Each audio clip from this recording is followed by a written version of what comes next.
ദേ ഉണങ്ങി വരണ്ട അസ്ഥികൾക്ക് ജീവൻ കൊടുത്ത കർത്താവ് ഈ ശുശ്രൂഷയിൽ പങ്കെടുക്കുന്ന നമ്മുടെ ജീവിത അവസ്ഥയെ നോക്കിയാ പറയണത്, നിന്റെ മേൽ ദൈവത്തിൻ്റെ ജീവശ്വാസം കടന്നു വരും, നീ ജീവൻ പ്രാപിക്കും.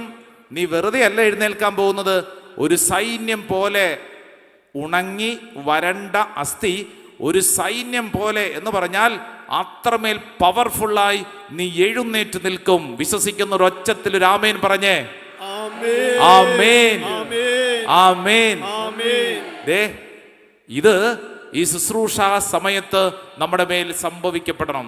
ആമേൻ, ആമേൻ. വചനം ഹൃദയത്തെങ്കിലോട്ട് അങ്ങോട്ട് ഏറ്റെടുത്തോണം. ഇവിടെ ഇരിക്കുന്ന ചിലരൊക്കെ ഉണങ്ങി വരണ്ടിരിക്കുന്ന അവസ്ഥയുള്ളവരുണ്ട്.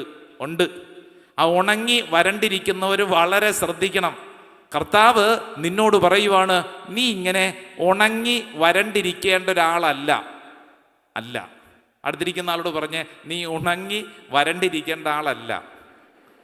അല്ലെന്ന്, നീ ഇങ്ങനെ ഉണങ്ങി വരണ്ടിരിക്കേണ്ട വ്യക്തിയല്ല, മറിച്ച് ഒരു സൈന്യം പോലെ ജീവൻ പ്രാപിച്ച് നീ നിൽക്കേണ്ട ഒരു വ്യക്തിയാണ്.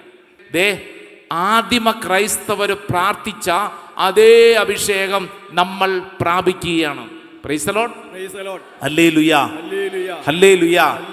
നിങ്ങൾ ഇന്ന് നിവർന്നിരുന്നേ, എന്നിട്ട് എന്നെ ഇങ്ങോട്ട് നോക്കിക്കേ. നിങ്ങളൊന്ന് മനസ്സിലൊന്ന് കാണണം. എന്താണെന്നറിയോ, ആദിമ ക്രൈസ്തവർ, അതായത് പന്തക്കുസ്തയോട് ചേർന്ന് നമ്മുടെ ആദ്യത്തെ ശിഷ്യന്മാര് അഭിഷേകം പ്രാപിച്ചു കഴിഞ്ഞ് പിന്നീട് അവരുടെ ഒരു ശുശ്രൂഷ ശൈലി ഉണ്ടല്ലോ. നിങ്ങൾ ആ ശുശ്രൂഷ ശൈലി ഒന്ന് ശ്രദ്ധിക്കണം. എത്ര പവർഫുള്ളാണ്. ഈ പത്രോസും യാക്കോബും തുടങ്ങിയിട്ടുള്ള ശിഷ്യന്മാരൊക്കെ ഇങ്ങനെ പ്രസംഗിച്ചുകൊണ്ട് നിന്നപ്പോൾ ആ മണ്ണിൽ എന്ത് സംഭവിച്ചു? അല്ല, നിങ്ങളൊന്ന് ശ്രദ്ധിച്ചേ. അവര്, ആ നിന്നിരുന്ന ജനം എന്തിനു വേണ്ടിയാ പ്രാർത്ഥിച്ചത്? ആദിമ ക്രൈസ്തവ സമൂഹം പ്രാർത്ഥിച്ച പ്രാർത്ഥനയാണ് എഴുതി വെച്ചിരിക്കുന്നത്. രണ്ട് കരങ്ങളും ഈ അൾത്താറിലേക്ക് നീട്ടിപ്പിടിച്ചോ. ഒച്ചത്തിന് ഇതങ്ങോട്ട് ഏറ്റു ചൊല്ലിക്കോ.